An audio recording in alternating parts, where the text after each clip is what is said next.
प्रियो, आज का जो विषय है, जो परमेश्वर ने मेरे हृदय में रखा कि आपके साथ में साझा करूं, आहाब की स्टोरी, आहाब की कहानी, राजा आहाब की और एलिया की कहानी आपके साथ में बांटना चाहती हूँ। मैं जानती हूँ ये कुछ नई बात नहीं है और हम में से लगभग हर एक व्यक्ति ने इस कहानी को बहुत बहुत बार पढ़ा होगा। आज इसके विषय में ही, इस स्टोरी के विषय में ही हम बातचीत करेंगे और देखेंगे कि प्रभु हमें कहाँ कहाँ और किन किन बातों पे हमें क्या क्या सिखाते हैं। आहाब इजराइल का राजा था, जैसे कि हम सब जानते हैं। इजराइल के बहुत से राजा रहे और आहाब भी उनमें से एक था। आहाब वो राजा था जिसके विषय में बाइबल ये कहती है कि उसने अपने से पहले जितने और राजा इजराइल में हुए, सबसे बढ़कर उसने बुरे बुरे कार्य किए। आइए निकालते हैं पहला राजा, उसका 16वां अध्याय और उसकी 29 से 33 वर्ष तक। यहाँ इस प्रकार लिखा है, यहूदा के राजा आसा के 38वें वर्ष में ओम्री का पुत्र आहाब इजराइल पर राज्य करने लगा और इजराइल में शोमरोन में 22 वर्ष तक राज्य करता रहा। और ओम्री के पुत्र आहाब ने उन सबसे अधिक जो उससे पहले थे वे कर्म किए जो यहोवा की दृष्टि में बुरे थे। उसने तो नाबात के पुत्र यरोबाम के पापों में चलना हल्की सी बात जानकर सिदोनियों की राजा एदबाल की बेटी इजाबेल से विवाह करके बाल देवता की उपासना की, उसको दंडवत किया। उसने बाल का एक भवन शोमरोन में बनाकर उसमें बाल की एक वेदी बनाई और आहाब ने एक अशेरा भी बनाया। वरन उसने उन सब इजरायली राजाओं से बढ़कर जो उससे पहले थे इजराइल के परमेश्वर यहोवा को क्रोध दिलाने के काम किए। ऐसा बाइबल कहती है आहाब राजा के विषय में कि उसने जितने भी इजरायली और राजा थे उससे पहले, उन सबसे बढ़कर यहोवा के सम्मुख ऐसे कार्य किए थे जो उसको क्रोध दिलाने के लिए उसने किए थे। उसने क्या किया था? एक अन्य जाति पुरुष था, राजा था, सिदोनियों का राजा, उसकी पुत्री इजाबेल से उसने विवाह किया। और न केवल विवाह किया एक अन्य जाति में जाकर, बल्कि उनके देवी देवताओं को वो अपने जगह में लाकर, अपने देश में लाकर उनके लिए भवन बनवाता है, उनके लिए वेदियां बनवाता है, दंडवत करता है और स्वयं भी उनकी आराधना, उनकी उपासना करता है। जब आप अगले वचनों में, अगले अध्यायों में आगे पढ़ेंगे, इसी के आगे आगे पढ़ेंगे, तो वहां आप पाएंगे कि बाल और अशेरा के जो भविष्यवक्ता थे, वो भविष्यवक्ता और वो जो नबी थे, उनको रानी इजाबेल की मेज पे से खाना मिलता था। जब आप आगे जाएंगे इसके अगले चैप्टर्स में, वहां देखेंगे कि बाल और अशेरा के जो भविष्यवक्ता थे, रानी इजाबेल की मेज पे वो खाया करते थे। इसका क्या अर्थ है? उन्हें राजकीय प्रोविडेंस प्राप्त, मतलब राजा की तरफ से, एक शासन की तरफ से उन्हें अधिकार प्राप्त था, उनको प्रमोशन मिला हुआ था, या उनको बढ़ोतरी के लिए, आगे उनके सपोर्ट के लिए उन्हें राजा भी सपोर्ट करते थे। हर तरीके की चीजें उन्हें उनकी तरफ से प्रोवाइड की गई थी, सुरक्षा मिली हुई थी। और ये जो वर्शिप थी बाल देवता की, अशेरा की, ये वर्शिप सिर्फ राजा और रानी तक ही सीमित नहीं थी, बल्कि पूरा इजराइल इसमें इन्वॉल्व कर लिया गया था, पूरा इजराइल उसमें शामिल हो गया था। आप जब पढ़ेंगे तो वहां पाएंगे कि रानी इजाबेल सिर्फ इतना ही नहीं करती थी, बल्कि जो यहोवा के नबी थे, उन सारे नबियों को भी रानी इजाबेल मरवा दिया करती। उस सारे नबी जो यहोवा के नबी थे, उनको भी रानी इजाबेल ने मरवा दिया था। रोमियो की पत्री अगर हम खोलें, रोमियो की पत्री उसका पहला अध्याय अगर हम खोलें, तो वहां पर पहले अध्याय की 21वें वर्ष में लिखा है, 21वें में, इस कारण कि परमेश्वर को जानने पर भी उन्होंने परमेश्वर की योग्य बड़ाई और धन्यवाद न किया, परंतु व्यर्थ विचार करने लगे, यहाँ तक कि उनका निर्बुद्धि मन अंधेरा हो गया। वे अपने आप को बुद्धिमान जताकर मूर्ख बन गए और अविनाशी परमेश्वर की महिमा को नाशवान मनुष्य और पक्षियों और चौपायों और रेंगने वाले जंतुओं की मूरत की समानता में बदल डाला। इसके आगे जब हम पढ़ेंगे तो 28वें वर्ष में लिखा है, इसी चैप्टर में 28 में लिखा है, जब उन्होंने परमेश्वर को पहचानना ना चाहा, तो परमेश्वर ने भी उन्हें उनके निकम्मे मन पर छोड़ दिया कि वे अनुचित काम करें। इसलिए वे सब प्रकार के अधर्म और दुष्टता और लोभ और वैरभाव से भर गए और डाह और हत्या और झगड़े और छल और ईर्ष्या से भरपूर हो गए। इन सब वर्सेस के थ्रू हम जानते हैं कि वो लोग जो परमेश्वर को जानने के बाद भी उसे जानना नहीं चाहते, जानते हैं कि सच्चा परमेश्वर कौन है, लेकिन उसके बाद भी उनकी खोज उसकी तरफ नहीं है, उसके बाद भी वो भटके हुए हैं। तो फाइनली उनके उन कामों की वजह से जो अंधेरा उनका मन था, बिल्कुल अंधेरा, बुद्धि वो लोग थे, उनका मन टोटल अंधेरा हो जाता है और परमेश्वर भी उनके निकम्मे चाल चलन पर उन्हें छोड़ देता है कि अब तुम्हें जैसा भाता है वैसा करो, और सारी गंदे कामों में, सारी बुराइयों में वो पड़ जाते हैं। यहाँ हम राजा आहाब को इसी प्रकार पाते हैं। इजराइल का राजा है और इजराइलियों में से ही एक चुना हुआ व्यक्ति है जो राजा के लिए चुना गया था, लेकिन उसके बाद भी उसने सच्चे परमेश्वर की प्रजा होने के बाद भी उस परमेश्वर को नहीं जानना चाहा, बल्कि दूसरी तरफ उसने अपना ध्यान डाइवर्ट किया। वो सारे कार्य किए जो परमेश्वर की तरफ से क्या थे, प्रतिबंधित थे, और उसकी वजह से न केवल आज वो खुद और उसका परिवार बल्कि पूरा इजराइल गहरे पाप में पाया जाता है। गहरी दंड को अपने ऊपर वो लोग क्या कर रहे हैं, इनवाइट कर रहे हैं। पहली बात हम यहाँ पर ये देखते हैं, और बहुत सी बातें आज हम इस पूरी स्टोरी में देखेंगे।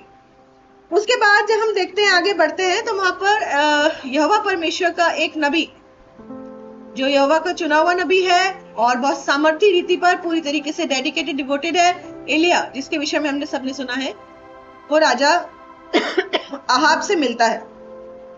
राजा आहाब से मिलता है और यहोवा परमेश्वर के कहने पर ही मिलता है। मेरे साथ फिर से खोलिए बाइबल और वहां निकालिए पहला राजा उसका 17वां अध्याय और उसकी पहली वर्ष।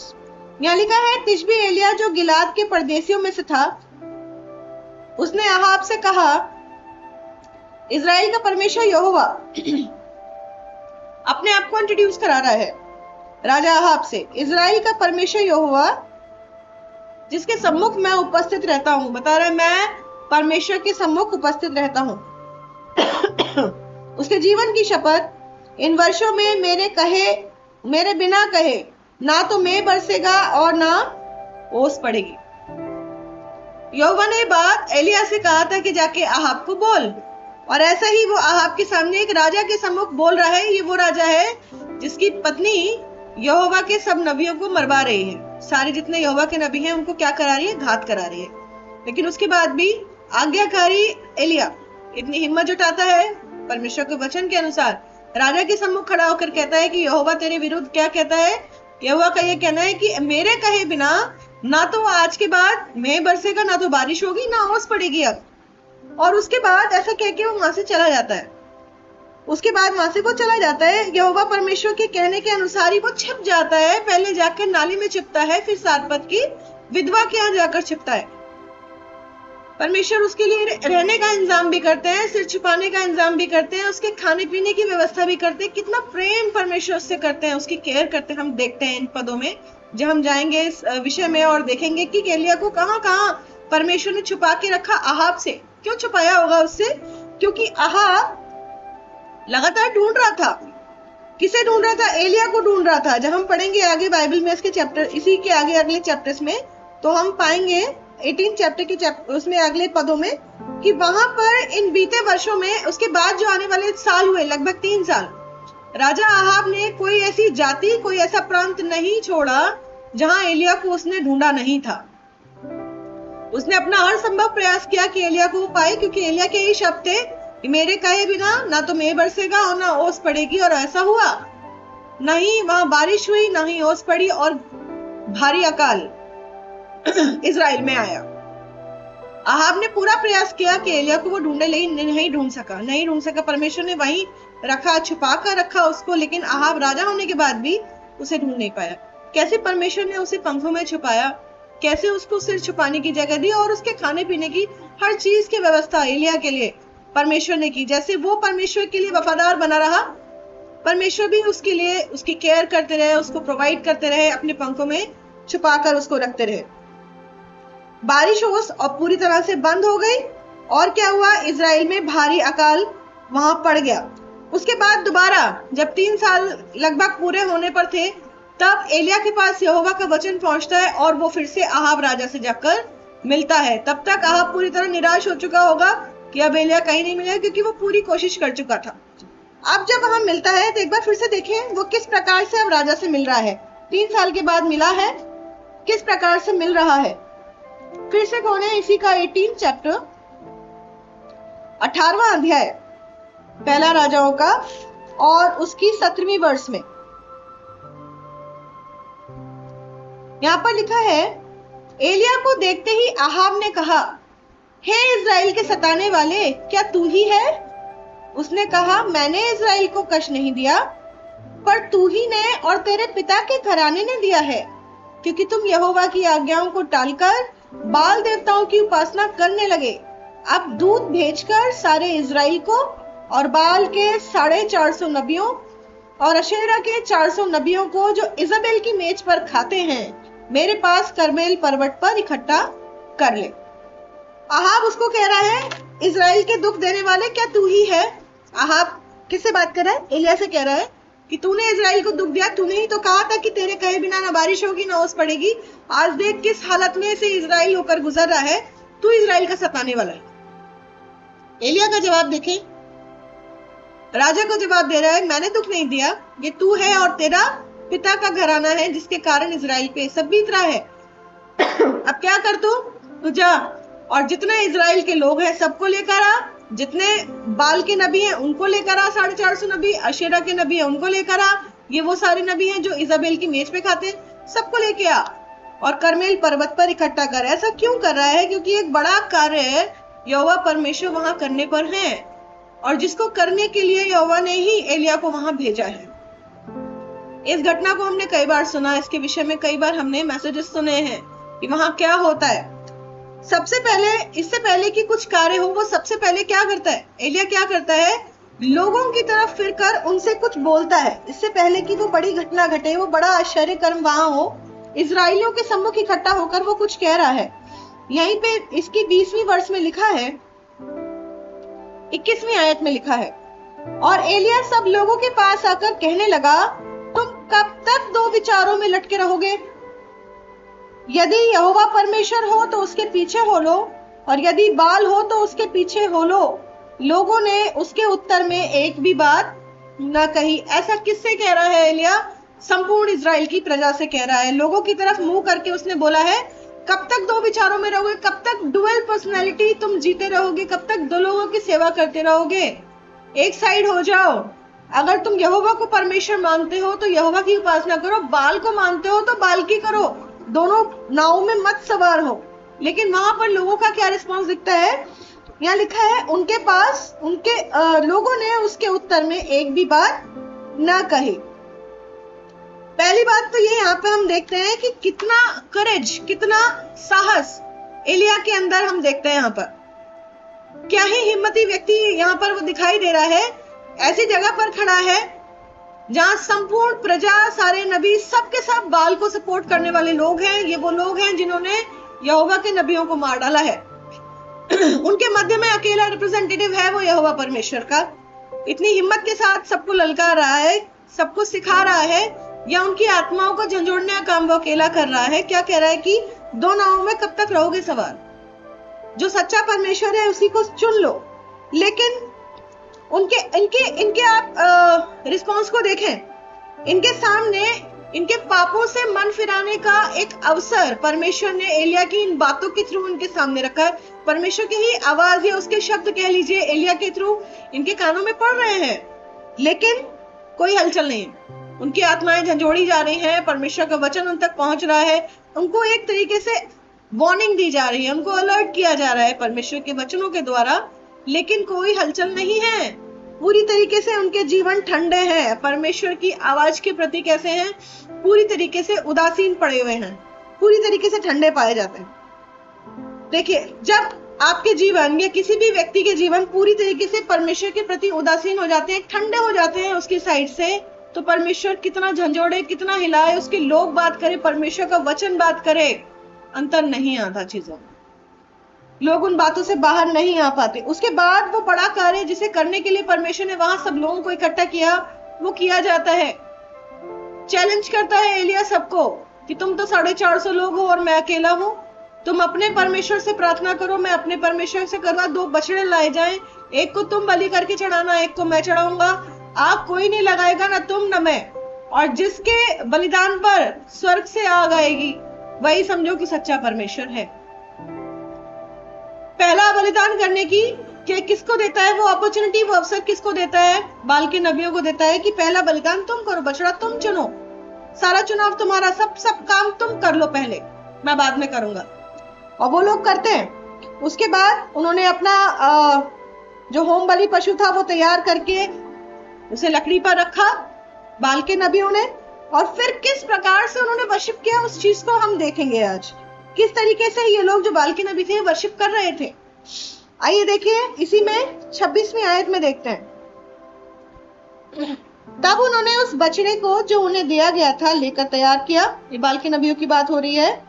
और भोर से लेकर, कब से लेकर? भोर से लेकर दोपहर तक वे यह कहकर बाल से प्रार्थना करते रहे, हे बाल हमारी सुन, हे बाल हमारी सुन। परंतु न कोई शब्द, न कोई उत्तर देने वाला हुआ। तब वे अपनी बनाई हुई वेदी पर उछलने कूदने लगे। दोपहर को एलिया ने यह कहकर उनका ठट्ठा किया, ऊंचे शब्द से पुकारो, वह तो देवता है, वह तो ध्यान लगाए होगा, या कहीं गया होगा, या यात्रा में होगा, या हो सकता है कि सोता हो और उसे जगाना चाहिए। और उन्होंने बड़े शब्द से पुकार पुकार के अपनी रीति के अनुसार छुरियों और बर्छियों से अपने आप को यहाँ तक घायल किया कि लहू लुहान हो गए। वे दोपहर भर ही क्या वरन भेंट चढ़ाने के समय तक नबूवत करते रहे, परंतु कोई शब्द न सुन पड़ा, ना तो किसी ने उत्तर दिया और न कान लगाया। यहाँ पर देखिए उनका पैटर्न किस तरीके से वो प्रार्थना कर रहे थे।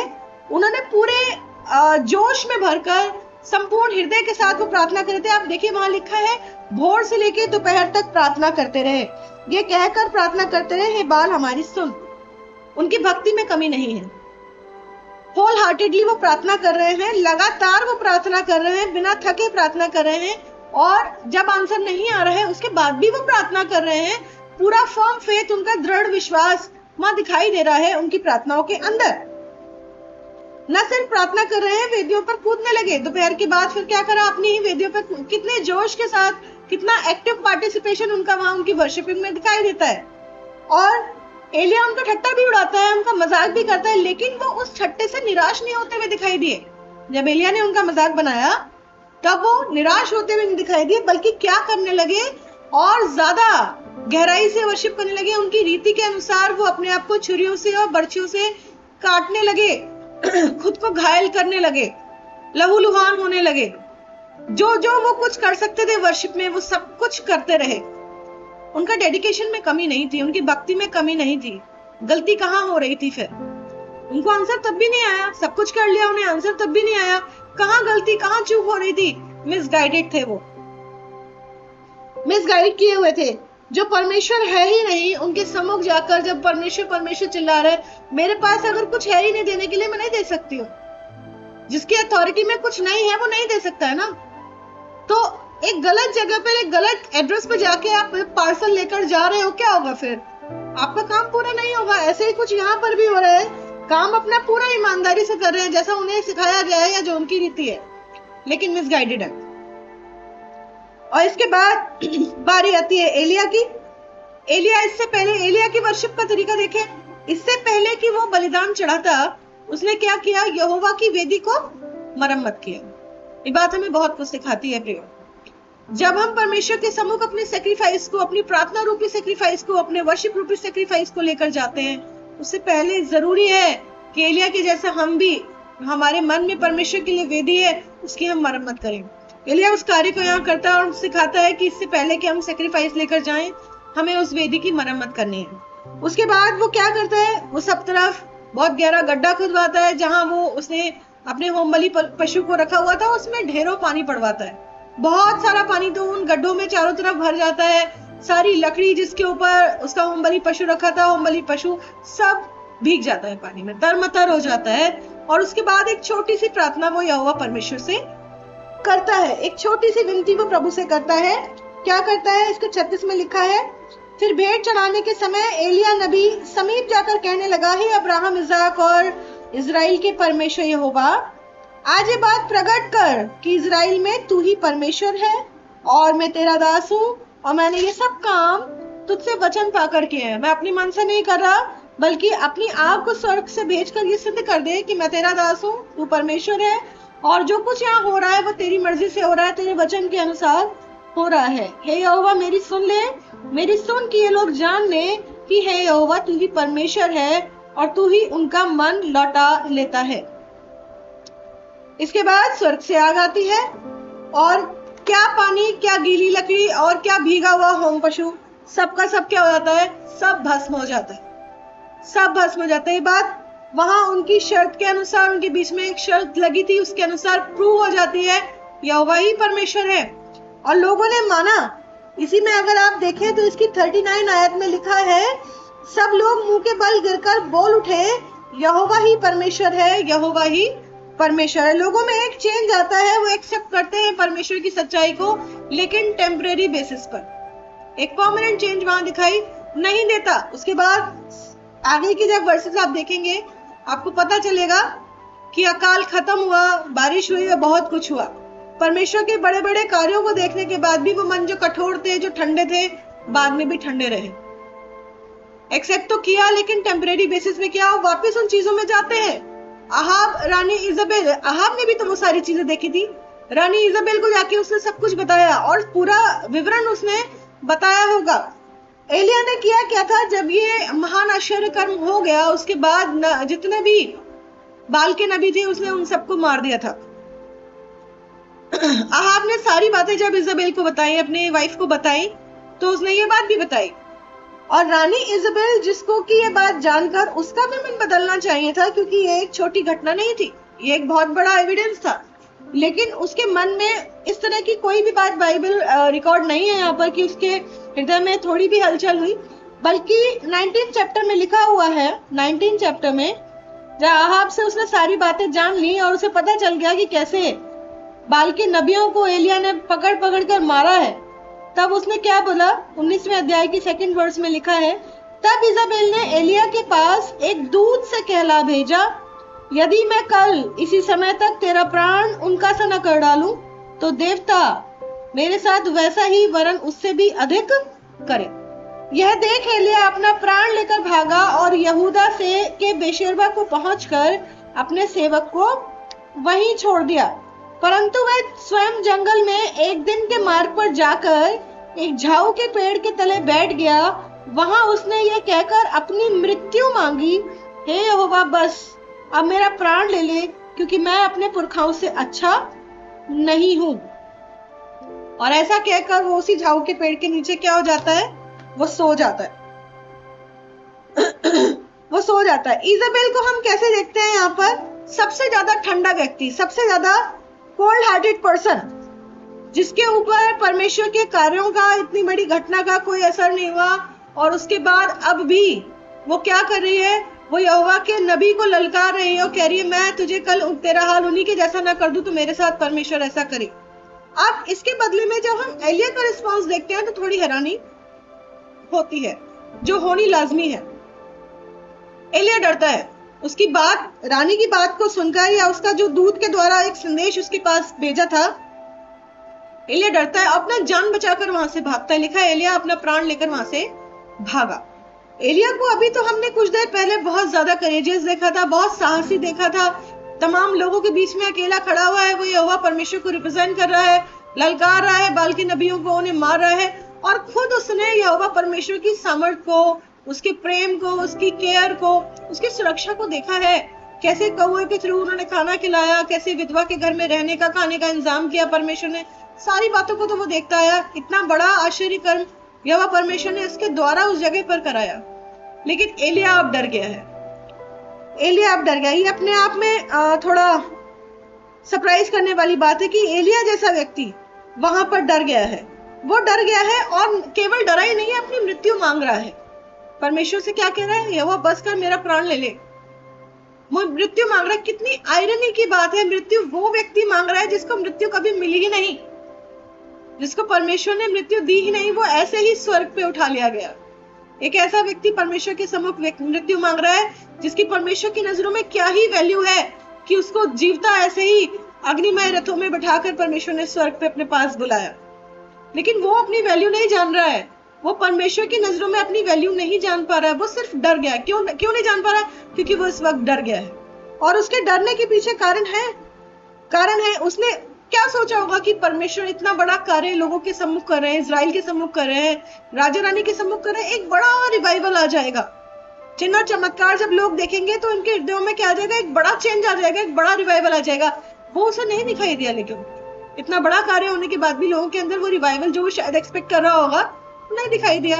और साथ ही साथ उसे ये भी पता था कि रानी इजाबेल जो है यहोवा के नबियों को मरवा देती है। वही रानी आज इसी तरह का संदेशा उसके पास भिजवाया उसने कि अब मैं तेरा भी हाल ऐसे ही कुछ कर दूंगी, तो वो घबरा जाता है। जब हम आगे की वर्सेस में देखते हैं प्रियो, तो वहां पाते हैं कि परमेश्वर कैसे, अगले पदों में हम पढ़ेंगे कि कैसे परमेश्वर उसके लिए आगे के समय में इंतजाम करते हैं। सारी बातें लॉर्ड भी देख रहे हैं कि मेरा प्रिय बच्चा है जो मेरी हर आज्ञा को उसी रीति पर, जिस हिसाब से मैंने करने के लिए कहा गया, ये पूरा करता है। लेकिन आज ये निर्बल पाया जाता है, आज ये उदास या डरा हुआ पाया जाता है, आत्मा में कमजोर है, शरीर में निर्बल पाया जाता है। एक टाइम पर परमेश्वर ने कौवों को भेजा उसकी सेवा करने के लिए, एक टाइम पर एक विधवा को अनाइन किया उसकी सेवा के लिए। आज परमेश्वर ने एक स्वर्गदूत को भेजा है उसके पास उसकी सेवा करने के लिए, उसे हिम्मत देने के लिए, उसे रोटी और पानी देने के लिए। स्वर्गदूत 2 बार उसके पास आता है, और सिर्फ आता ही नहीं, सिर्फ संदेशा ही नहीं लेके आता, उसके लिए रोटी और पानी भी लेकर आता है और उससे कहता है तू उठ और खा पी, क्योंकि अभी तुझे बहुत आगे जाना है।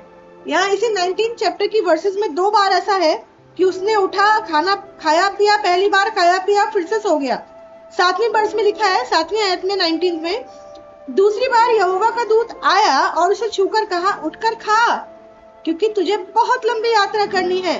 तब उसने उठकर खाया पिया और उसी भोजन से बल पाकर 40 दिन रात चलते चलते परमेश्वर के पर्वत होरेब को पहुंचा।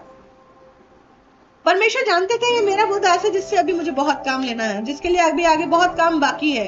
ये हार गया है, निराश है अपनी आत्मा में, अपने शरीर में। इसे मुझे बल प्रदान करना है, इसे मुझे सामर्थ्य प्रदान करनी है। इससे पहले कि वो उसे आत्मिक सामर्थ्य देते, उन्होंने उसके शरीर में सामर्थ्य डाला, क्योंकि उसे अभी आगे जाना था। परमेश्वर से मिलने के लिए उसे होरेब पर्वत पर बुलाया गया था, वहां जाना था। उसके लिए उसके शरीर की सामर्थ्य की आवश्यकता थी। परमेश्वर जानते हैं हमारी हर नीड को, वो हमारी स्पिरिचुअल नीड्स को भी जानते हैं, वो हमारी फिजिकल नीड्स को भी जानते हैं। हर चीज की वो व्यवस्था करते हैं, हर चीज को प्रोवाइड करते हैं। उनके प्रेम को देखिए कि स्वर्गदूत तक को भेज रहे हैं और स्वर्गीय मन्ना से, स्वर्गीय खाना से उसको तृप्त कर रहे हैं, उसको बल प्रदान कर रहे हैं। होरेब पर्वत पर गया है और वहां हुआ क्या है, परमेश्वर ने उससे पूछा है कि तेरा यहाँ क्या काम। परमेश्वर ने दरअसल अपना दर्शन देने के लिए, उससे बातचीत करने के लिए उसे होरेब पर्वत पर बुलाया है। 40 दिन और रात वो लगातार चलता रहा, लंबी यात्रा, 40 दिन रात पहाड़ पर चढ़ता रहा, और उसके लिए बल प्रदान करने के लिए वो रोटी और पानी स्वर्गदूत के द्वारा उसे पहुंचाया गया। परमेश्वर वहां उसे अपना दर्शन देने के लिए बुला रहे हैं, ताकि आत्मा में उसे क्या कर सके, उसे बल प्रदान कर सके। जब वो पर्वत पर सम्मुख, यहोवा के सम्मुख जाकर खड़ा होता है, तो वहां लिखा है और यहोवा पास से होकर चला। जब इसे आप ध्यान से पढ़ेंगे तो वहां लिखा है कि एक प्रचंड आंधी आई जिससे पहाड़ फटे, चट्टानें टूटी, लेकिन यहोवा उस आंधी में नहीं था। उसके बाद भूकंप हुआ तो भी यहोवा उस भूकंप में नहीं था, और उसके बाद आग दिखाई दी तो भी यहोवा उस आग में नहीं था। ये सब एलिया वहां देख रहा है। फिर इन सब बातों के बाद इसी की 12वीं आयत में जब पढ़ेंगे तो वहां लिखा है, फिर भूकंप के बाद आग दिखाई दी तो भी यहोवा उस आग में न था। फिर आग के बाद एक दबा हुआ धीमा शब्द सुनाई दिया। यह सुनते ही एलिया ने अपना मुंह चद्दर से ढांपा और बाहर जाकर गुफा के द्वार पर खड़ा हुआ। आप देखें, यहाँ परमेश्वर ने उसे अपना दर्शन देने के लिए बुलाया है, उससे आमने सामने बात करने के लिए बुलाया है। आंधी भी आई है, पहाड़ फटे हैं, चट्टानें टूटी हैं, यहोवा उसमें नहीं था। उसके बाद भूकंप भी हुआ, उसमें यहोवा नहीं था। आग भी दिखाई दी, उसमें यहोवा नहीं था। और एलिया में भी यहाँ नहीं लिखा कि एलिया घबराया या वहां से भागा या उसने अपने आप को छुपाया या कुछ भी इस प्रकार का, ऐसा नहीं लिखा, ठीक। लेकिन उसके बाद क्या लिखा है, एक वहां धीमा सा शब्द हुआ, और वो सुनते ही एलिया ने अपना मुंह क्या करा, चद्दर से ढांपा। वो शब्द किसका था, वो नीचे लिखा है। एक शब्द उसे क्या सुनाई दिया, हे एलिया तेरा यहाँ क्या काम। परमेश्वर ने उससे शब्द में बात किया। बड़े बड़े काम वहां पे होते दिखाई दे रहे हैं, वहां आंधी भी दिख रही है, वहां भूकंप भी दिख रहा है और वहां आग भी दिखाई दे रही है, लेकिन वहां परमेश्वर नहीं है। एक धीमे से शब्द से परमेश्वर उससे बात कर रहा है। कई बार हम बहुत बड़ी बड़ी चीजों को एक्सपेक्ट होने के लिए मांगते हैं, या हम सोचते हैं कि बड़ा कुछ हो जाएगा तो एक बड़ा सडन चेंज, एक बड़ा रिवाइवल आ जाएगा। कई बार बड़े बड़े इंसिडेंट या बड़े बड़े मिरेकल वो काम नहीं करते जो परमेश्वर का एक धीमा सा शब्द हमारे जीवनों में कार्य करता है। परमेश्वर के एक धीमे शब्द ने उसकी प्रेजेंस को एलिया के सम्मुख रखा और एलिया ने अपना मुंह चद्दर से ढांका, क्योंकि वो जान गया कि ये शब्द परमेश्वर का है, यहाँ इस शब्द में परमेश्वर है। वहां उसने अपना मुख क्या किया, चद्दर से ढांपा। एलिया वो व्यक्ति है जो परमेश्वर की प्रेजेंस को पहचानता है। जब वो आहाब से अपना इंट्रोडक्शन दे रहा है, वो क्या कह रहा था, मैं यहोवा के संग के सामने उपस्थित रहता हूँ। वो जानता है कहाँ परमेश्वर की उपस्थिति है और कहाँ नहीं है। जहां उपस्थिति थी वहां वो पहचाना और उसने अपना मुंह चद्दर से ढांपा। और वो शब्द उसको इतना बल प्रदान किए कि आगे के जो उसके कार्य थे उसके लिए परमेश्वर ने रखे थे, वो उन शब्दों से उसे आत्मिक बल मिला। दूसरी ओर यहोवा को देखिए, वो सिर्फ उसके सामने उपस्थिति नहीं हुए, उसके सामने उसे अपना दर्शन ही नहीं दिया, बल्कि उसकी हृदय की बात कहने का अवसर परमेश्वर उसे दे रहे हैं। किस बात के कारण वो डरा हुआ है, जबकि पीछे भी वो वर्सेस में बोल चुका था क्या कारण है। उसके बाद फिर एक और अवसर, उसके हृदय की बात प्रभु उसके मुख से सुनना चाहते हैं। क्या कारण है कि वो डरा है और इस जगह पर पाया जाता है, परमेश्वर उसे अवसर दे रहे हैं। और फिर से उसने उन्हीं शब्दों में बोला, क्या बोला उन्हीं शब्दों में, उसने कहा, मुझे ये सेनाओं के परमेश्वर यहोवा के निमित्त बड़ी जलन हुई। 14 में लिखा हुआ है, 14वीं वर्ष में, क्योंकि इजराइलियों ने तेरी वाचा टाल दी और तेरी वेदियों को गिरा दिया है और तेरे नबियों को तलवार से घात किया है। मैं ही अकेला रह गया हूँ और वह मेरे प्राणों के खोजी बने हुए हैं। सारी बात वो उसके सम्मुख, यहोवा परमेश्वर के सम्मुख रखता है कि क्या क्या काम वो तेरे विरोध में कर रहे हैं, किस किस तरह के कार्य कर रहे हैं। तेरे नबियों को मारा, आज मैं अकेला बचा हूँ, मेरे भी प्राणों के वो पीछे पड़े हुए हैं। वो अपनी व्यथा परमेश्वर के सम्मुख रखता है। और जब इसके बाद परमेश्वर ने कुछ भी उसके सम्मुख और नहीं कहा, कुछ भी, लेकिन इतना ही कॉन्वर्सेशन एलिया को वो सामर्थ, वो स्पिरिचुअल स्ट्रेंथ देने के लिए पर्याप्त हुआ। जब उसके ही अगले पद में यहोवा ने क्या कहा उसके, अब तू जा और दमिश्क को लौट जा, वहां पहुंच, अराम के राजा होने के लिए हजाइल का, इजराइल के राजा होने के लिए येहू का, और अपने स्थान पर दूसरा नबी होने के लिए एलिशा का अभिषेक करना। और परमेश्वर की बात सुन के एलिया वहां से चला जाता। फिर उसके अंदर कोई घबराहट, कोई कमजोरी, कोई डाउट पाया नहीं जाता। परमेश्वर ने उसे आदेश दिया और वहां से जाता है। अब तक जो कुछ मिनट पहले तक डरा हुआ था और मृत्यु मांग रहा था, परमेश्वर से बातचीत करने के बाद वो सामर्थ उसमें वापस आती है। फिजिकल सामर्थ दिया परमेश्वर ने उसको, रोटी और पानी जो स्वर्ग से उसे भेजा गया, स्वर्गदूत के थ्रू उसे दिया गया।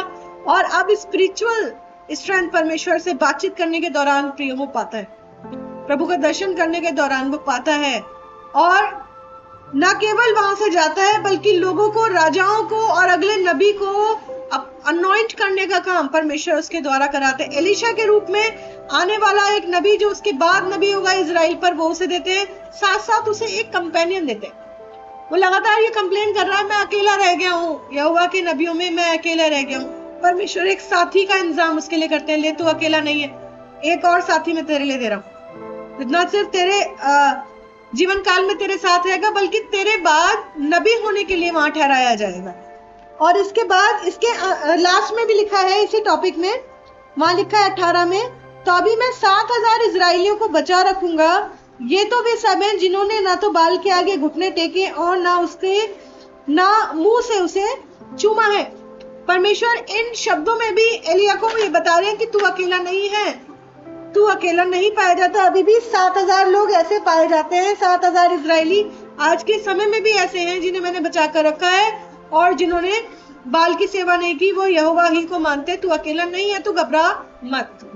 उसे हिम्मत दे रहे हैं और आगे के उसके सारे जीवन भर जो भी उसे सेवा करनी है वो उसको बता रहे हैं। किस किस जीवन को यहाँ हमने देखा, एक तरफ राजा आहाब को देखा हमने, इजबेल को देखा और एलिया को देखा, बहुत से और भी जीवन हमने बीच में देखे, लेकिन जो मेन कैरेक्टर्स इस पूरी स्टोरी में है वो यही है। एक तरफ आहाब भी वही व्यक्ति है जो परमेश्वर की चुनी हुई प्रजा में से है, लेकिन वो उन कामों को कर रहा है जो परमेश्वर ने पूरी तरीके से प्रोहिबिट किए हुए, मना किए हुए, और कैसे वो अपने घराने पर, अपने घर पर, बल्कि पूरे इजराइल पर विनाश को खोलता है उन बातों को करके जो परमेश्वर की ओर से नहीं थे। और दूसरी तरफ एलिया है जो परमेश्वर के वचनों के अनुसार करता है, जो बड़ी बड़ी विपत्तियों में है, लेकिन कैसे परमेश्वर की स्वर्गीय प्रेजेंस उसके साथ पाई जाती है, कैसे उसके चारों तरफ परमेश्वर अपने प्रोटेक्टिव शील्ड को, अपने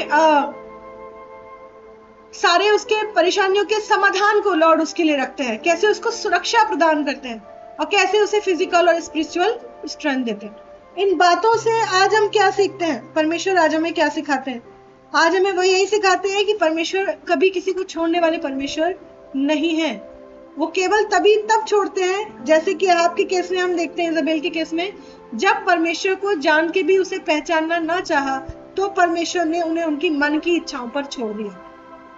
लेकिन जब आप परमेश्वर को परमेश्वर जानकर उनके सम्मुख उनकी इच्छाओं के अनुसार चलते हैं, तो आप चाहे जीवन की किन भी परिस्थितियों में हैं, चाहे एलिया जैसा पुरुष जो परमेश्वर को इतने क्लोज से जानने वाला था, उसके बड़े बड़े कार्यों को, आश्चर्य कर्मों को उसने देखा, अपने जीवन के द्वारा किया था, जब वो भी एक टाइम पर आकर हताश और निराश होता है, परमेश्वर उसको भी बल प्रदान करते हैं। होने पाए कि आज का वचन हमें सिखाए, हम सबके हृदयों में इस बात को डाले कि कैसे ईमानदारी से चलना हमारे लिए फ्रूटफुल है और कैसे लड़खड़ा जाना और एक बार गड्ढे में गिरना हमें अंधकार में और अंधकार में लेकर जाने के लिए सक्षम है। आइए प्रार्थना करें। परमेश्वर, धन्यवाद करते हैं आज की सुंदर शाम के लिए प्रभु, इन वचनों के लिए जिनके थ्रू आपने हमें सिखाया ईमानदारी में, आज्ञाकारिता में बने रहना और प्रभु उसमें बढ़ना। होने पाए परमेश्वर, आज एक एक जीवन जो इस मीटिंग में जुड़ा हुआ है, प्यारे परमेश्वर पिता, वो आपकी आत्मा की आवाज को सुनने वाला हो प्रभु जी, और वो बातें जो आप हमारे जीवन से चाहते हैं, आप ही के शब्दों में प्रभु, आपकी आवाज में, जैसे एलिया आपकी आवाज को पहचानता था, हम लोग समझ पाए प्रभु कि कौन सी आवाज है जो आपकी है।